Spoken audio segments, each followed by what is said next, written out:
Assalamualaikum warahmatullahi wabarakatuh. Alhamdulillahirrabbilalamin. Wassalatu wassalam ala asrafil anbiya'i wal mursalin wa ala alihi wa ashabihi ajma'in, amma ba'd. Baiklah, pertama-tama marilah kita panjatkan puji syukur atas kehadirat Allah Subhanahu wa taala, karena atas berkat rahmat dan hidayahnya kita dapat menyelesaikan video ini. Dan tak lupa juga kita kirimkan salawat serta salam kepada Nabiullah Muhammad SAW yang telah membawa kita dari jalan yang gelap gulita menuju jalan yang terang benderang seperti sekarang ini. Baiklah, video kali ini kita akan memaparkan materi kita, yakni dengan judul Sistem Koordinat Langit, Ekuator, dan Koordinat Ekliptika sebagai tugas astronomi bola dengan dosen pengampu Pak Dr. Muhammad Rasman Syarif, MSI.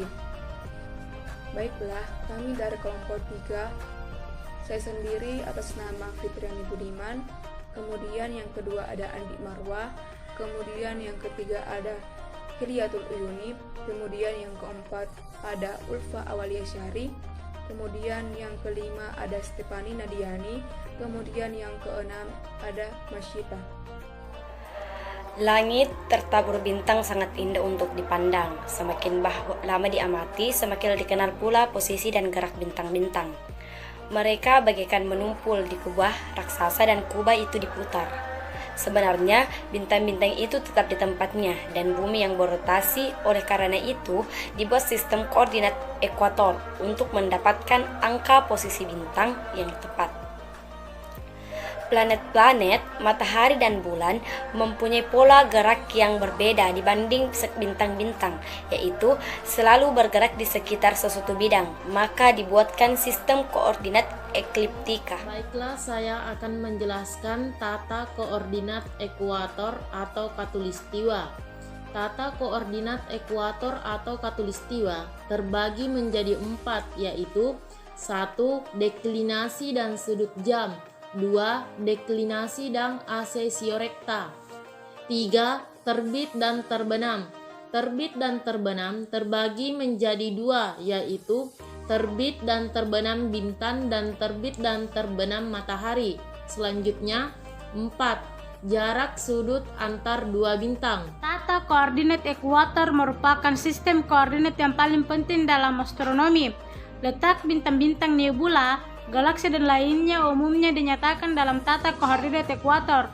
Pada tata koordinat ekuator, lintasan bintang di langit dapat ditentukan dengan tepat karena faktor lintang geografis pengamat diperhatikan, sehingga lintasan edar bintang-bintang di langit ekuator bumi dapat dikoreksi terhadap pengamat. Adapun penjelasannya yaitu 1. Deklinasi dan sudut jam.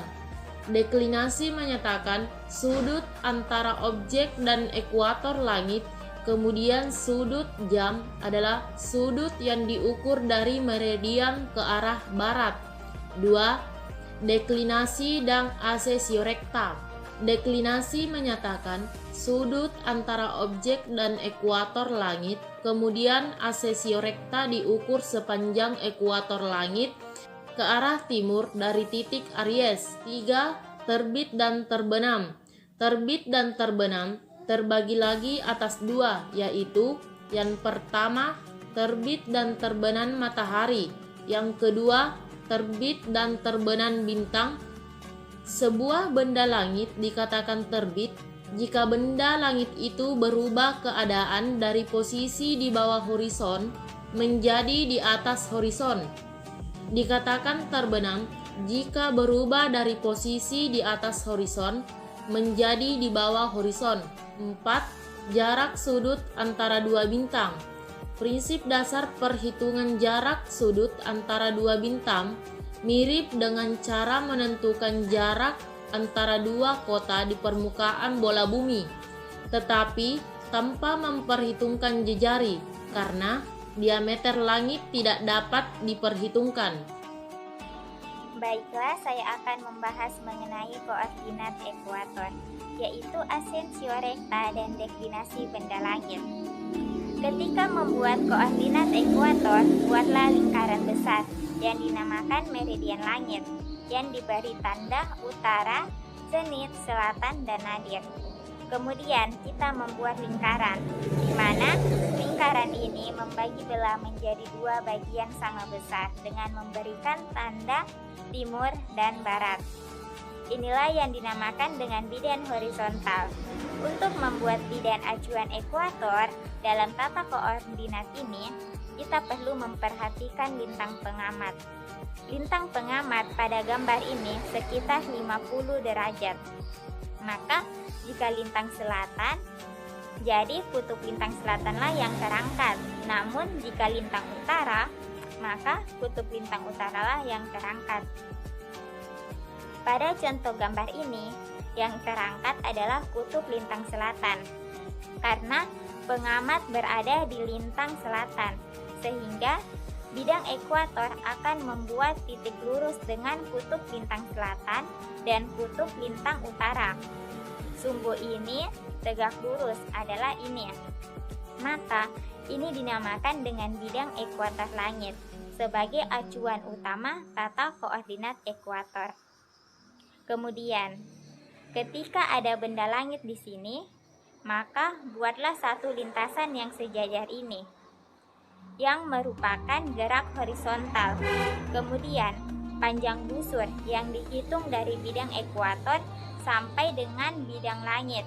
Itulah yang dinamakan deklinasi lingkaran. Deklinasi lingkaran ini selalu menyambungkan dengan kutub langit atau sumbu langit. Inilah yang dinamakan dengan deklinasi. Kemudian, nilai asensio rekta itu dihitung dari titik Aries. Aries biasanya dibuat pada bidang ekuator berdekatan dengan titik barat.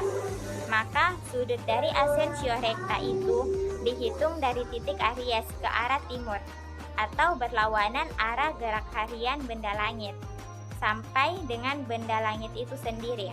Pada ekuator inilah yang disebut dengan asensio rekta. Tata koordinat ekliptika. Jika tata koordinat khatulistiwa penting untuk mengamati pengamatan bintang-bintang dan objek lain di luar tata surya. Tata koordinat ekliptika penting pada saat astronom mempelajari matahari dan objek-objek tata surya. Mengapa? Karena planet-planet mengelilingi matahari dalam bidang yang hampir sama dengan bidang orbit bumi mengelilingi matahari. Bidang orbit mengelilingi matahari disebut bidang ekliptika. Perpotongan antara bidang ekliptika dan bola langit disebut lingkaran ekliptika. Jika bumi tidak berotasi, kita akan mengamati dari bumi seolah-olah matahari menjelajahi rasi-rasi bintang yang termasuk rasi zodiak seperti Aries, Taurus, Scorpio, Ophiuchus, dan lain-lain. Baiklah, saya akan membahas tentang koordinat ekliptika. Yang pertama, kita akan membuat lingkaran seperti ini. Kemudian, ini adalah bidang ekuator dan ini adalah bidang ekliptika. Ini adalah bidang ekliptika utara. Ini adalah kutub langit utara. Ini adalah kutub langit selatan dan yang di sini adalah kutub ekliptika selatan. Ini adalah titik Aries. Titik Aries adalah perpotongan bidang ekliptika dan bidang ekuator yang merupakan bidang orbit bumi. Tetapi jika kita gambarkan koordinat ekliptika dan kita sebagai pengamat, maka bidang ekliptika ini adalah bidang yang dilewati matahari setiap tahunnya. Pada tanggal 21 Maret kira-kira di sini. Kemudian dengan bertambahnya tanggal akan bergerak sepanjang garis bidang ekliptika ini. Sampai sini tanggal 22 Juni. Kembali lagi sampai perpotongan di sini tanggal 23 September dan sampai sini lagi tanggal 22 Desember dan akan sampai sini lagi pada tanggal 21 Maret. Selain itu, planet-planet juga beredar di bidang ekliptika ini. Namun ada sedikit perbedaan, planet memiliki inklinasi orbitnya. Kemudian, bujur ekliptika diukur dari titik Aries dengan berlawanan arah jarum jam. Jadi makin ke sana. Kemudian, misalnya ada bintang di X, maka bujur ekliptika adalah di bidang ekliptika sampai titik Aries ini. Itu merupakan bujur ekliptika. Sedangkan kalau lintang ekliptika diukur dari bidang ekliptika ke arah kutub ekliptika. Yang beta ini adalah lintang ekliptika.